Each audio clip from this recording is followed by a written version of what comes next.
আকাশ একটু পরিষ্কার হতেই আজ দুপুর ৩টার পর রথ দেখতে কয়েক হাজার ভক্তদের ভিড় জলপাইগুড়িতে।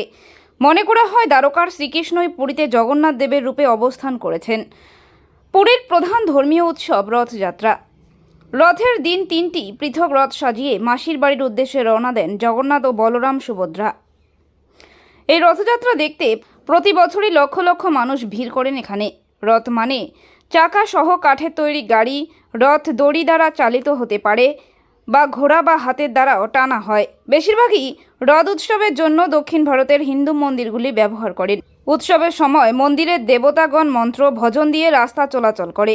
আজ রথ উৎসব। জলপাইগুড়ির গৌড়ীয় মঠের একটি সুসজ্জিত রথ জলপাইগুড়ি শহর পরিক্রমা করে। রথের সামনে ছিল হাজার হাজার ভক্তগণের ভিড়। রথকে যাওয়ার আগে রাস্তা পরিষ্কার করে রথযাত্রা করা হয়। এদিন রথ দেখতে কয়েক হাজার মানুষের ভিড় ছিল এখানে। রথের দড়ি টানতে উৎসাহ মানুষের ভিড় দেখা গিয়েছিল, সাথে ছিল পুলিশের নিরাপত্তাও। জলপাইগুড়ি শহরের বিভিন্ন প্রাণকেন্দ্রগুলোতে রথ পরিক্রমা করে শেষে মাসির বাড়ি যোগমায়া কালীবাড়িতে অবস্থান করে। আগামী 7 দিন এখানেই থাকবে এই রথ।